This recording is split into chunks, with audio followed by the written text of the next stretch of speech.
Aujourd'hui, on va étudier la parole dans le passage de l'évangile de Marc, dans le chapitre 10, verset 17 au 31. Et on va lire pour nous mettre en contexte. Et le passage dit: comme il partait, un homme accouru se jeta à genoux devant lui et lui demanda: bon maître, que dois-je faire pour obtenir la vie éternelle? Pourquoi m'appelles-tu bon? Lui répondit Jésus. Personne n'est bon sinon Dieu seul. Tu connais les commandements: ne commette pas de meurtre, ne commette pas d'adultère, ne commette pas de vol, ne porte pas de faux témoignages, ne fais pas de tort à personne, honore ton père et ta mère.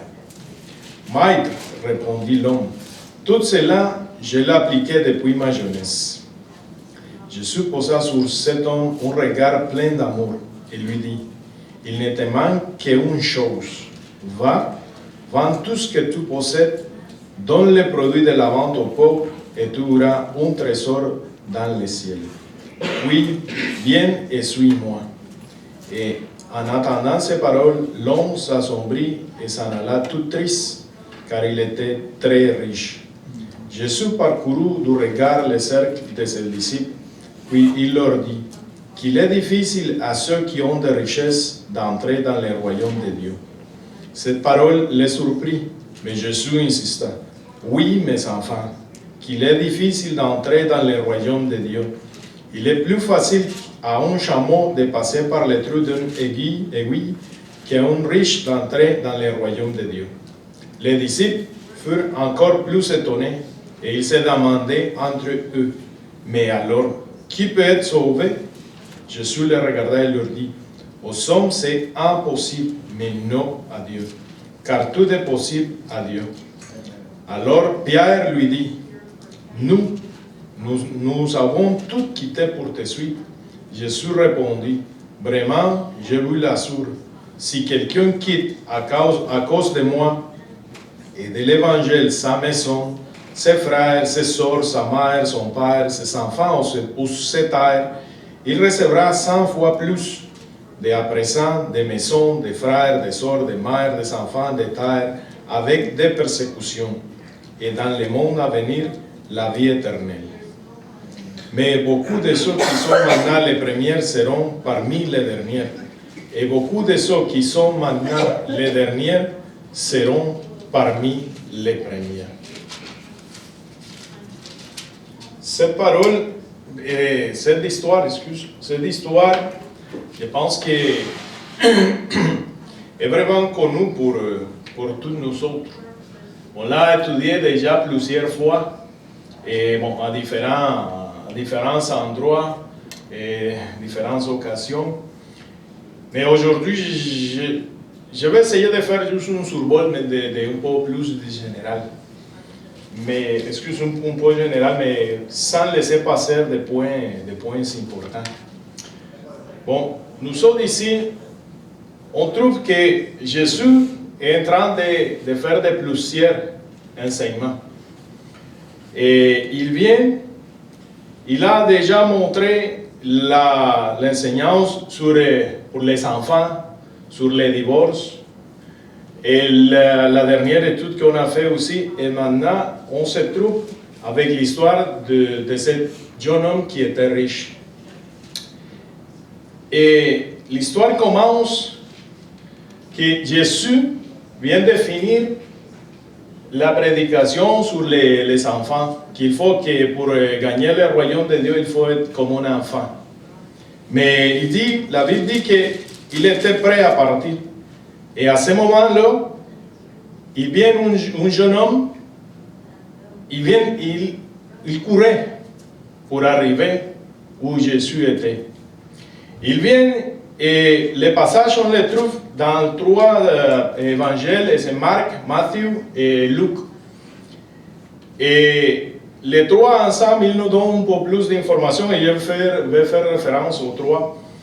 Et Marc, il nous dit qu'il était un jeune homme, et dans Luc, il dit qu'il était un chef aussi. Et Matthieu dit aussi qu'il était très riche, pareil que Marc.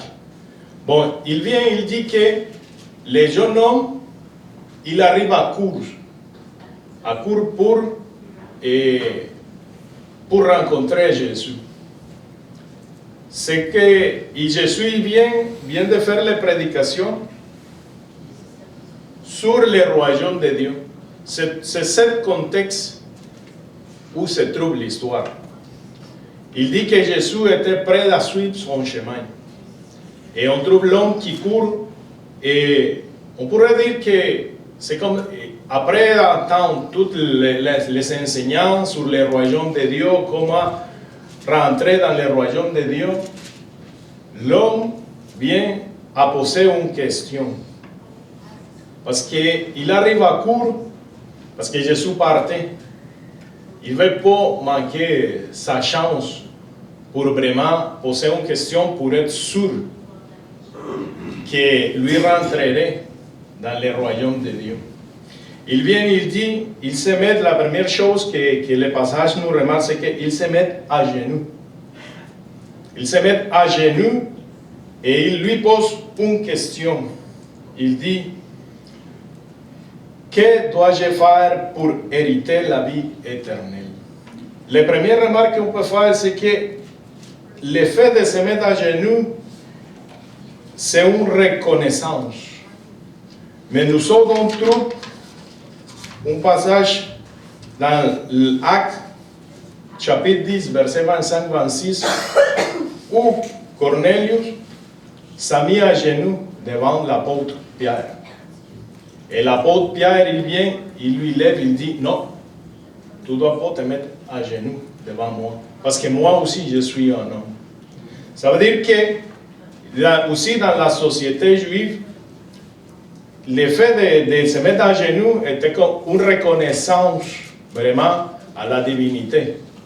C'est pour ça que Pierre a empêché à Cornelius de se mettre à genoux devant lui. Mais dans ce passage, les jeunes hommes, ils se mettent à genoux. La première chose qu'on peut dire, c'est qu'il fait une reconnaissance à Dieu, à Jésus comme Dieu. Et lui pose la question, qu'est-ce que je dois faire? Et Jésus, la première, il répond avec une question aussi. Il dit, pourquoi m'appelles-tu bon? Il dit, un seul, il n'y a de bon que Dieu seul. Ici, Jésus, il vient pas comme à dire, oh, je ne suis pas bon. Il fait préparer le chemin. Il dit, il n'a pas qu'un seul, il n'y a que de bons, il n'y a de bons que Dieu seul. Il vient, il dit, ok, tu viens te mettre à genoux, tu m'appelles bon, mais seulement Dieu est bon.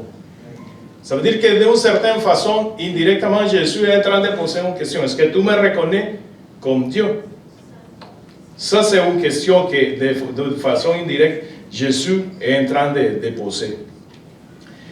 Et dans le passage de Matthieu, après la question et les commentaires de Jésus, le jeune homme a posé une question. Il dit, il continue, Jésus excuse, il dit, tu connais les commandements. Tu ne commettras d'adultère, et excuse-moi, je vais faire référence à, je vais lire littéralement Marc, excuse, il dit, ne commette pas de mort, ne commette pas d'adultère, ne commette pas de vol, ne porte pas de faux témoignages, ne fais pas tort à personne, honore ton père et ta mère. Dans l'évangile de Marc, on voit que Jésus, il fait mention à des commandements spécifiques. Et ce commentaire de Jésus est à cause que le jeune homme a posé une question avant que Jésus mentionne tous ces commandements. C'est dans Matthieu, il pose la question, le jeune homme il pose la question, il dit, lesquels?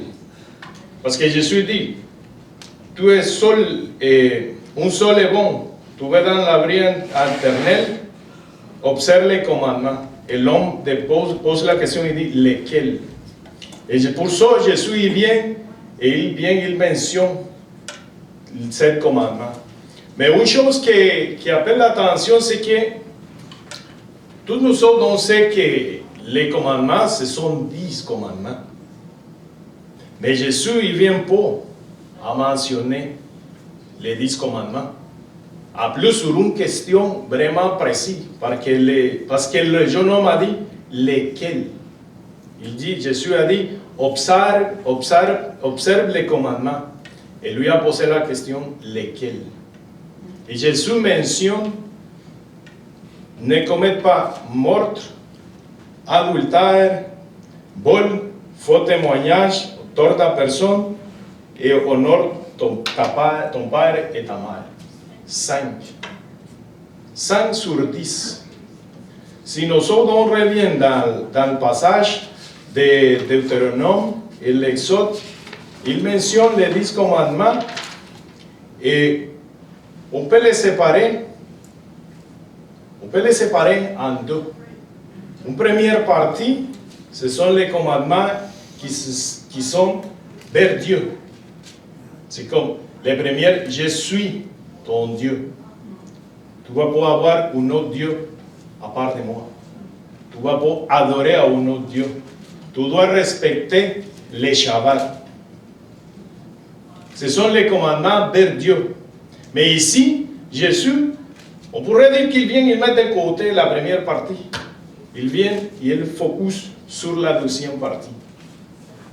La deuxième partie, ce sont les commandements vers nos proches. Parce que si c'est contre qui que nous autres, on peut commettre meurtre, adultérer, faire des vols, donner des faux témoignages et ne pas honorer à notre père ou notre mère. Ça, c'est vers une autre personne, notre proche. Et Jésus aussi, il vient, il pose la question, il dit, pourquoi tu m'appelles bon?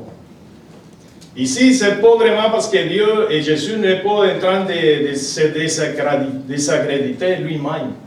Lui essaye de ramener la personne vers le bon chemin. Si nous autres, on regarde, on fait détail, à la manière comme chaque évangile il commence, les trois ils nous disent qu'au début, qu'il était un chef. Un chef, ça veut dire que c'était quelqu'un qui appartenait au Sanhédrin, qui était un jeune homme, qui était riche. Même si la Bible donne pas les détails, mais pense que cette personne était reconnue.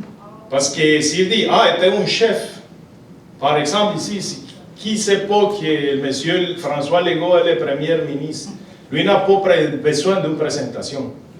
Si lui, la personne, le jeune homme de l'histoire, il ne s'est pas présenté non plus. Il dit juste, est arrivé. Et un évangéliste dit, était un chef, l'autre dit, était un jeune homme, était très riche. Ça veut dire que lui était vraiment reconnu. Et Jésus vient, il dit, pourquoi tu m'appelles bon? Mais il vient, la première chose qu'il essaie de faire, c'est d'acheminer à la personne dans le bon chemin. Et nous autres, on trouve, on l'a étudié déjà dans le passage de Romains, chapitre 3, verset 9 au 18, c'est où l'apôtre Paul, il dit que personne n'est juste. Il n'y a aucune personne qui est bonne. Moi, j'aimerais juste lire vite fait le passage de Romains, juste pour faire un petit rappel. Il dit, Romains 3, verset 9 au 18, il dit, l'Écriture le dit, il n'y a pas de juste, pas un seul. Moi, je vais arrêter là, pour ne pas aller plus que ça. Mais le principe, c'est ça. La première question, il vient Jésus, il dit, pourquoi tu m'appelles bon? Il essaye de montrer à la personne qu'il n'y a pas une seule personne qui est juste. Après ça, il vient, il dit, ah, tu me demandes qu'est-ce que tu dois faire. C'est ça la question, faire. Qu'est-ce que je dois faire pour rentrer au royaume de Dieu? Il vient, Jésus vient, il dit, mentionne la première partie, la deuxième partie des commandements, mais en plus, une autre chose qui doit tirer notre attention, c'est que il vient, il amène la personne avec la même manière qu'il est en train de poser la question. Parce que Jésus aurait pu dire, ah, écoute, la salut est parfois. Mais lui, le prophète, lui s'en servit del même chemin que la personne est en train de poser pour expliquer c'est quoi la manière qu'on va gagner la vie éternelle, on va recevoir la vie éternelle. Il dit bien, et nous autres on pourrait dire, mais je suis en train de montrer que la salut est par œuvre et pas par foi, mais c'est complètement l'opposé. Et ça, en étudiant le passage, ça m'a rappelé beaucoup l'apôtre Paul. Parce que pour l'apôtre Paul, nous autres, on trouve que c'est Jésus directement qui a enseigné l'apôtre Paul. Ça, on peut le trouver dans le passage des Galatiens. Ça, j'aimerais le lire et j'aimerais que vous le lisez avec moi. Galates, 1er, versets 11 et 12. Il dit, « Je veux que vous le sachiez, frères et sœurs, l'évangile que je vous ai annoncé n'est pas le fruit d'une pensée humaine, car je ne l'ai reçu d'aucun homme, personne ne me l'a enseigné.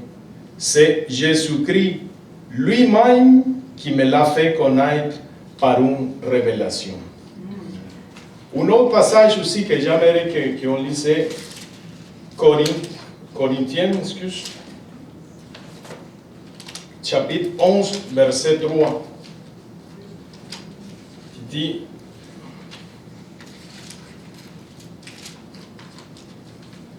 Corinthiens, chapitre 11, verset 3. Et on va arrêter juste avec ces deux. Il dit,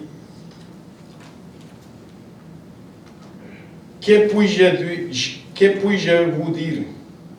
Vais-je vous féliciter? Certains pas. Car voici la tradition que j'ai reçue du Seigneur et que je vous ai transmis. Le Seigneur Jésus, dans la nuit où il fut livré pour être mis à mort, prit du pain. Mais ici, on peut voir que dans les deux passages, les deux contextes, l'apôtre Paul, il fait référence que tout ce qu'il avait appris, c'est directement Jésus qui lui avait montré. Et nous sommes en voit que vient l'apôtre Paul, qui est je dirais le plus grand apôtre, parce que c'est lui qui a écrit beaucoup d'évangiles dans le Nouveau Testament. Il vient, il nous enseigne que la salut est parfois en Jésus. Et ici, on trouve à Jésus qui parle des commandements. Il dit, fais les commandements. Tu connais les commandements. Et une autre chose aussi que l'apôtre Paul, il nous montre, c'est que il y a une malédiction par la loi. Ça, on le trouve encore une fois à Galates, chapitre 3, verset 10. Ces passages sont vraiment importants et j'aimerais qu'on les lise. Il dit, en effet, ceux qui comptent sur leur obéissance à la loi tombent sous les coups de la malédiction, car il est écrit, maudit soit l'homme qui n'obéit pas continuellement à tout ce qui est écrit dans les livres de la loi. Ici, l'apôtre Paul, tout ce qu'il est en train de nous dire, c'est que la loi, c'est comme un corps, un seul corps, sans début, sans fin, et qu'il faut la respecter au complet. C'est pas juste que je fais 9 sur 10, bon, si on me le met sur la balance, je suis correct. Non, la loi de Dieu est un tout complet. Si on brise un seul commandement, on a complètement brisé la loi de Dieu. Et ça nous fait tomber à quoi? En malédiction de Dieu. Bon, si nous comprenons ça, tout ça en considération, on se demande comment est-ce qu'il est possible que Jésus y vienne. Jésus a enseigné à l'apôtre Paul, et ici, lui est en train de dire à une personne, oh, tu connais la loi, suis les commandements. Mais lui est en train de faire, de guider à la personne sur le même chemin qu'il vient de commencer. Il vient à signaler la personne. Parce qu'il dit, oh, j'aimerais savoir qu'est-ce que je dois faire. Il lui était un jeune homme riche, chef. Jésus, il parle avec ses propres paroles. Et il vient, Jésus essaye de faire la première chose, de réfléchir à la personne qu'il n'y a personne qui est bon. Et que si tu essayes de gagner ta salut par la loi, les commandements, tu ne vas jamais arriver.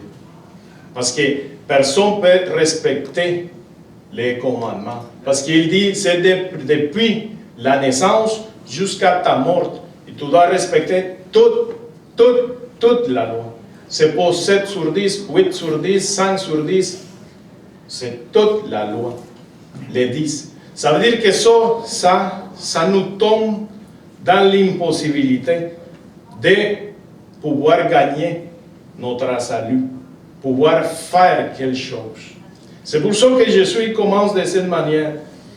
Il y a un autre passage qui est vraiment touchant, qui c'est dans, j'aimerais qu'on le lise aussi, c'est dans Romains, chapitre 7, verset 11 et 12. Il dit, on parle toujours de Paul, il dit, car le péché a pris appui sur les commandements, il m'a trompé et m'a fait mourir en se servant du commandement. Ici, nous sommes, on peut dire, moi, je me rappelle quand je lisais ça, j'étais comme, attends pas, j'ai gratté ma taille, comment ça que les péchés s'en servi du commandement pour jouer contre moi-même? C'est vraiment quelque chose comme tirer le chevaux, hein? Mais tout ce qui si on fait le lien de toute la Bible, ici, tout ce que Paul essaye de nous dire, c'est qu'il dit, bon, le problème, c'est pas la loi de Dieu. La loi et les commandements sont justes, sont saints.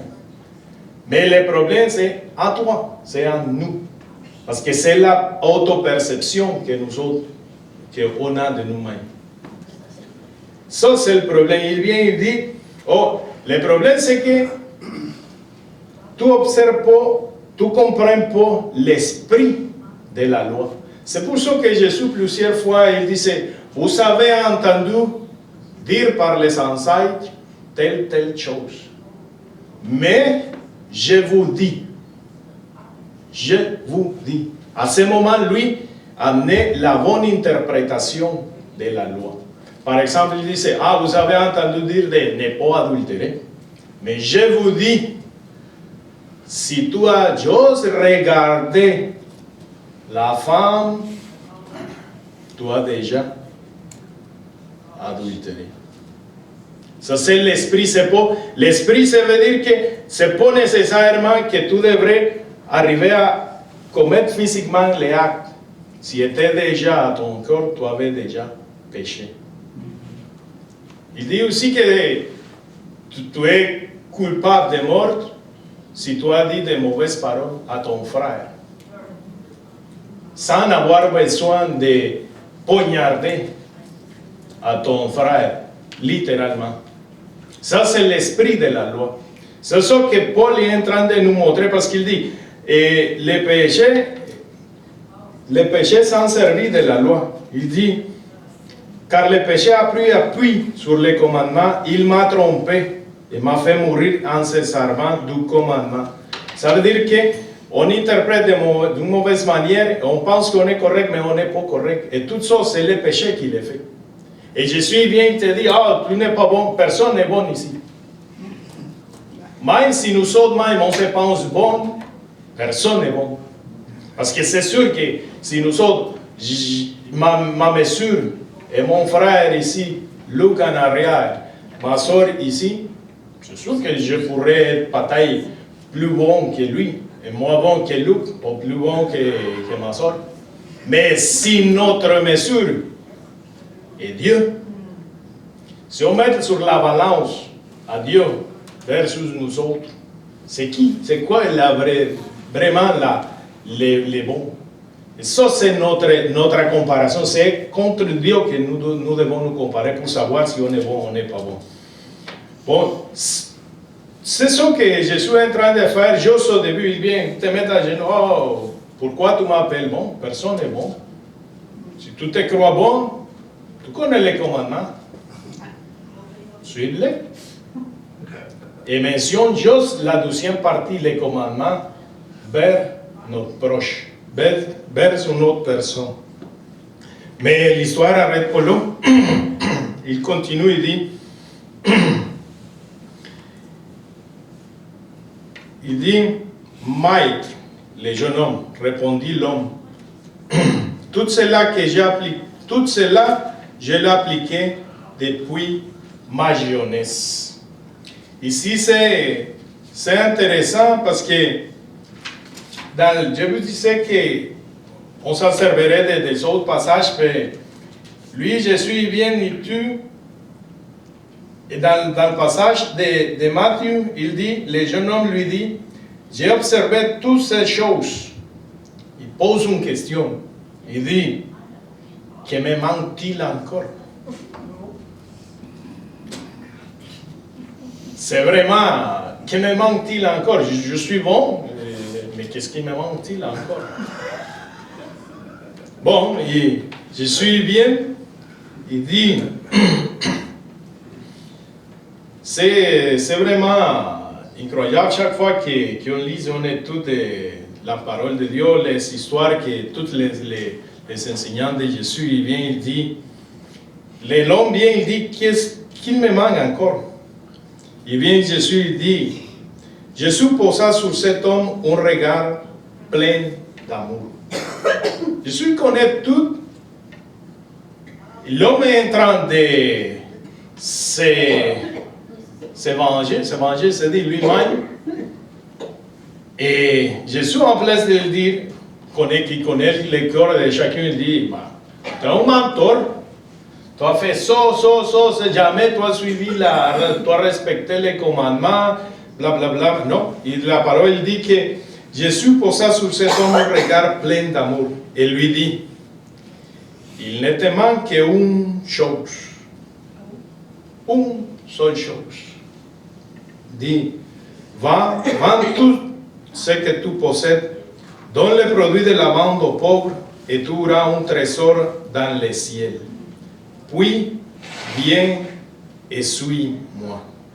En attendant ces paroles, l'homme s'assombrit et s'en alla tout triste, car il était très, très riche.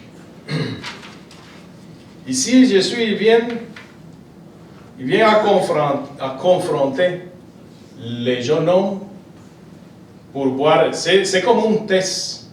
Il dit, ah oui, tu dis que... Moi, j'ai juste te présenté la partie la plus facile, on pourrait dire. Parce que comme on a mentionné au début, la première partie, ce sont les commandements vers Dieu, la deuxième partie, ce sont les commandements vers nos proches. Mais il fait présent les commandements vers les proches. Ça serait comme le plus facile, mettons, si avec notre pensée humaine. il vient, il dit, ben, vends tout, donne-le au peuple et suis-moi. Et c'est une seule chose. Lui, Jésus, il demande tout d'un vend, reste en rien et viens avec moi. Et ici, je suis en train de lui montrer. Bon, on va aller avec les passages pour que vous les regardez vous-même. 1 Jean, chapitre 4, verset 20.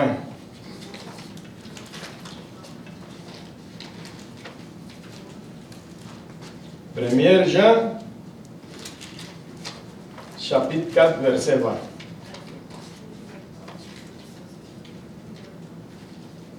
Il dit, écoutez, frères et sœurs, si quelqu'un prétend aimer Dieu tout en détestant son frère, c'est un menteur.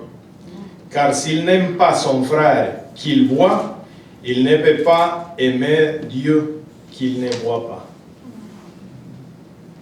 Ici, le jeune homme est en train de dire qu'il a respecté tout depuis sa jeunesse, tous les commandements. Et Jésus il dit, oh, on va vérifier si c'est vrai. Mais vends tout et donne ça aux pauvres. Ça c'est quoi? C'est une preuve d'amour. Est-ce que tu aimes vraiment tes proches? C'est la preuve. Il vient et dit, la parole dit que l'homme a resté assombri. A été comme, vous ne savez pas quoi dire. Je ne sais pas si vous avez déjà expérimenté ça, que vous ne savez pas quoi dire, vous restez comme frisé. Et c'est dans ce contexte que Jésus dit, la parole dit que l'homme a resté comme ça. Et la parole ne dit pas si l'homme a mentionné quelque chose, elle a dit juste qu'il est parti. Est parti tout triste à cause qu'il avait beaucoup de richesses. Il était très riche. Mais il vient ici, et Jésus il vient, il montre, il vient mettre la preuve. Et je ne sais pas si des fois on comprend les messages qu'on peut trouver dans la parole. Je suis en train de dire, ici, c'est juste moi. Ici, c'est juste moi. Tantôt, Luc parlait de mettre de côté tout ça qui fait son ombre à Jésus et qui met sur le trône seulement à Jésus. Et c'est exactement ça que la parole est en train de nous montrer. Jésus est en train de montrer. Bien, suis-moi avant tout, c'est que oublie tout ça que tu as et suis-moi. C'est juste moi ici, c'est moi, il faut que je sois le centre de ta vie. Et nous autres, comme la parole dit, le fait de faire ce que Jésus dit aussi que c'est un fruit de l'esprit. Parce que l'amour, en Galate, Paul le dit, c'est l'amour. C'est un fruit de l'esprit, l'amour. Et je suis en train de faire la preuve ici. Ok, on va voir si c'est vrai. En tout, ça sera moi, le seul roi dans ta vie. Oublie tes richesses. Est-ce que c'est assez? Est-ce que ça te suffit? Ça, c'est une bonne question. Même pour nous, aujourd'hui. Est-ce que Jésus, ça nous suffit? C'est assez? On met vraiment devant le trône, comme Luc parlait tantôt, ou des autres choses avant de mettre à Jésus, avant de mettre à Dieu.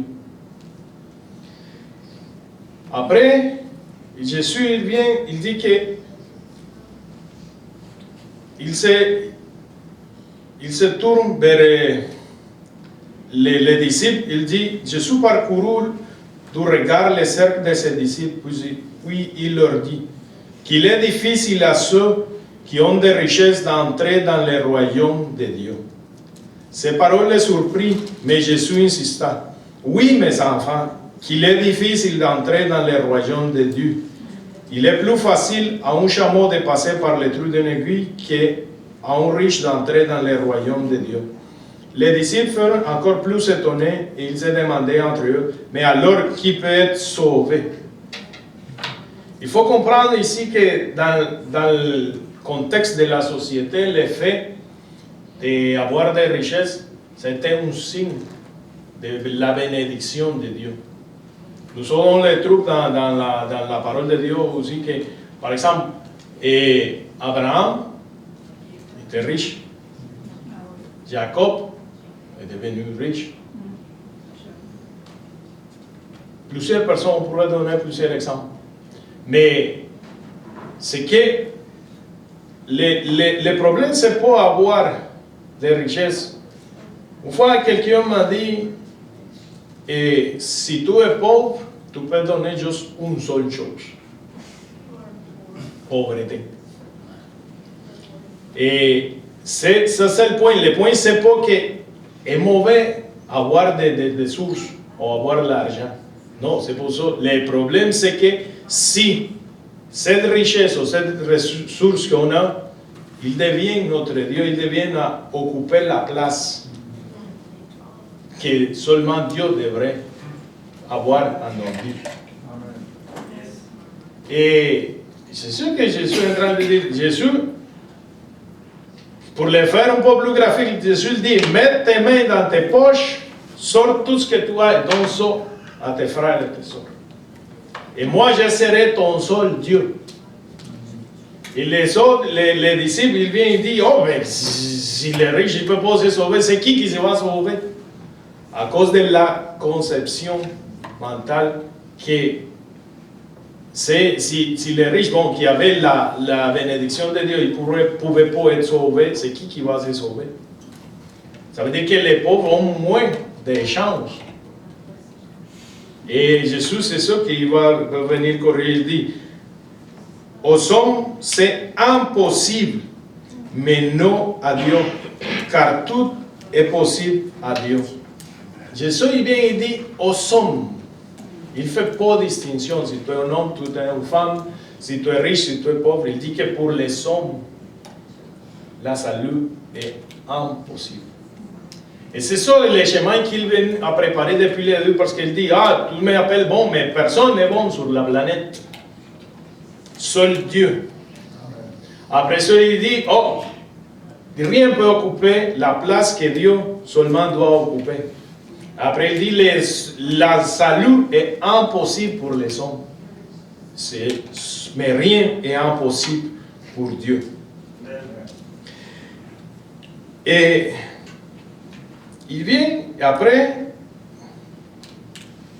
il dit, alors Pierre, comme toujours Pierre, je ne sais pas ce qu'il y a avec ces noms, mais même aujourd'hui, les personnes qui s'appellent Pierre se ressemblent un peu à l'apôtre Pierre.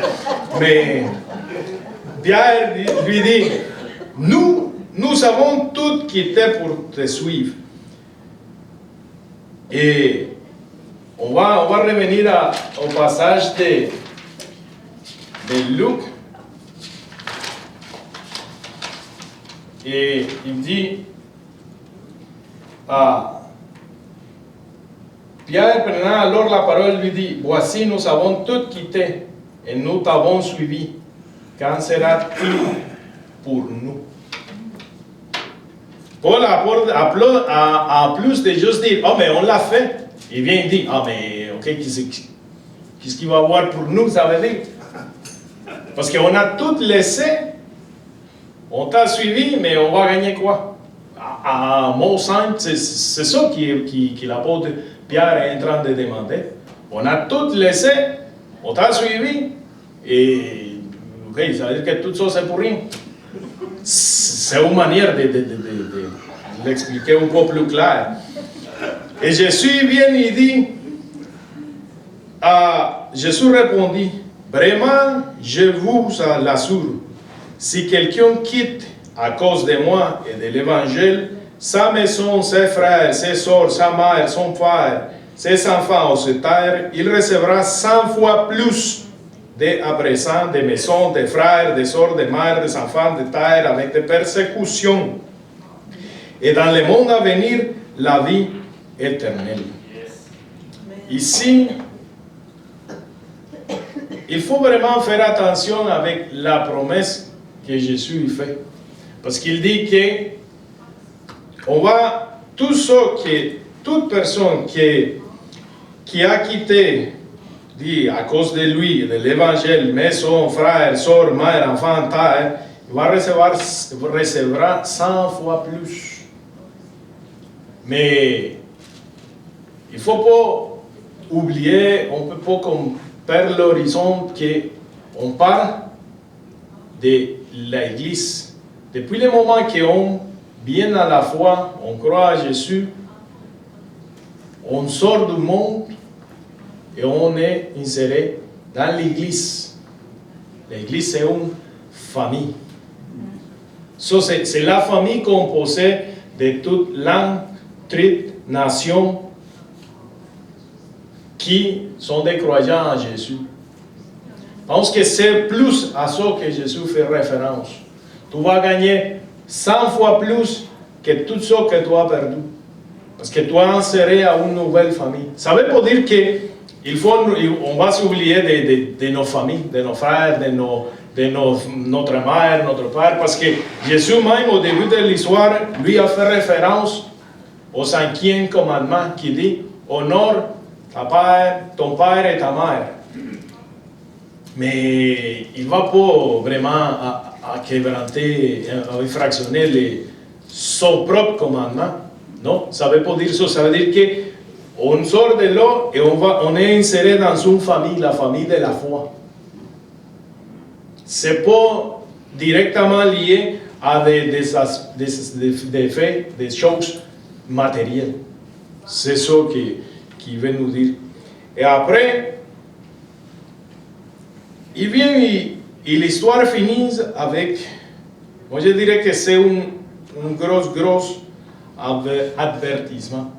Parce que il vient et dit, mais beaucoup de ceux qui sont maintenant les premiers seront parmi les derniers. Et beaucoup de ceux qui sont maintenant les derniers seront parmi les premiers. Ici, on voit que les jeunes hommes de l'histoire étaient riches, étaient jeunes, étaient un chef. Qu'est-ce qu'on peut demander de plus? Tu as tout ce que tu as besoin pour la vie. Tu as une bonne position, mais en plus, il vient, la première chose qu'il fait, c'est se mettre à genoux. Reconnaît Jésus comme Dieu. Jusqu'à là, en plus de ça, il dit qu'il a respecté les commandements depuis sa jeunesse. C'est comme Paul parlait. Il disait que lui était irrépréhensible dans la loi. C'est ça que les jeunes hommes sont en train de transmettre aussi. Qu'est-ce que, pour ça, a posé la question, c'est leur propre évaluation que Paul et cette personne y avaient. Qu'est-ce qu'il me manque? Mais malgré que lui-même avait une autre évaluation de que moi je suis correct, moi si le respect des commandements, ça c'est l'évaluation, j'ai 100%. Mais Jésus vient, il l'amène partout, il vient et finit avec cet avertissement. Il dit, oh, peut-être c'est juste quelque chose qui s'apparaît, que tu es proche vraiment, mais tu n'es pas proche.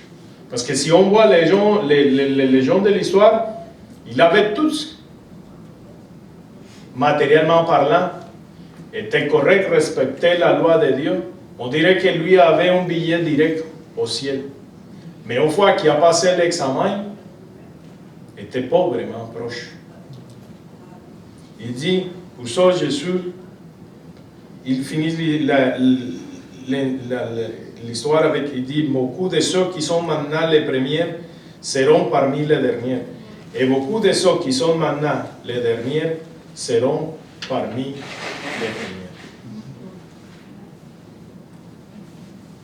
Il faut vraiment, ici, dans l'histoire, on peut voir comment Jésus il amène à la personne vraiment à la foi sans le dire directement. Il essaye de montrer, c'est incroyable comment à toutes les histoires qu'on lit à la Bible, Jésus utilise toujours la même méthode. C'est comme, oh, oui, tu penses que tu es bon, je vais te montrer. Oh, oui, tu penses que tu es bon, ok, je vais te montrer. Ok, on va faire les tests. Et ça, c'est l'important. Encore une fois, des fois, je sens qu'on se répète, mais c'est parce que, effectivement, on se répète, mais c'est à cause de nous. Il ne faut pas oublier que la salut, c'est parfois en Jésus seulement. Et que la première place dans nos vies, il faut que ce soit Dieu qui l'a. Rien d'autre. Et ici, on peut voir comment il y a des autres choses qui occupent la place que Dieu devrait avoir. Et qu'il faut vraiment faire pas confiance à rien d'autre que ce soit seulement à Jésus. Que ce soit par la foi. Et j'espère que l'étude de l'histoire d'aujourd'hui va nous faire réfléchir pour vraiment faire un auto-examen et faire tout le possible pour suivre la parole de Jésus et faire ce qu'il dit. Parce qu'il dit, oui, la salut, c'est un don de Dieu par la foi. Mais nous sommes aussi, on doit faire tout le possible pour accomplir tout ce que Jésus nous a montré qu'on doit faire. Et ici, comme je dis, Jésus a juste montré un exemple vers nos proches. Lui n'a pas fait l'examen envers Dieu. Mais juste l'examen avec nos proches, et comme la Bible dit, si tu dis que tu aimes Dieu à qui tu regardes pas, tu ne vois pas, mais tu n'aimes pas ton frère qui tu le vois et tu le touches, c'est pas vrai que tu aimes Dieu. Et bon, je vais arrêter aujourd'hui parce qu'on pourrait continuer des autres. Mais j'espère que, comme je disais tantôt, que l'étude va nous aider à réfléchir et essayer de continuer dans la bataille. Parce que c'est à chaque jour. À chaque jour, et nous autres, on est encore dans la charge et c'est vraiment difficile. Mais il faut faire confiance à Jésus et avoir la foi en Jésus. Amen. Amen.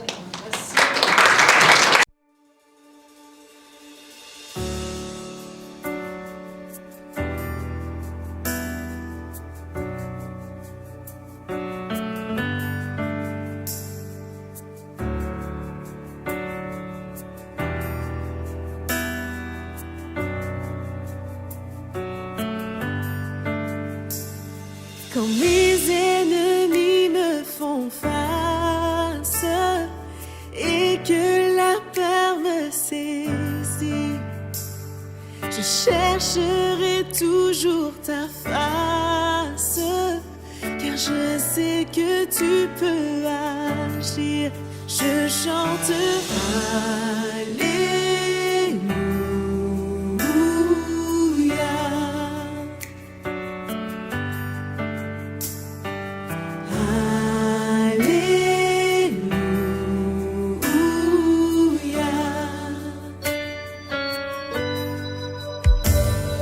quand mes yeux sont noyés de larmes et que sous leur poids je fléchis, à genoux je saisis mes armes, je te loue Dieu, tu vas agir, je chante.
Ma foi est en toi, mon chant est pour toi. Je t'adorerai sans faiblir. Alléluia. Je chanterai. Alléluia. Je te chanterai. Si je proclamerai.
Chanterai à celui qui vit éternellement.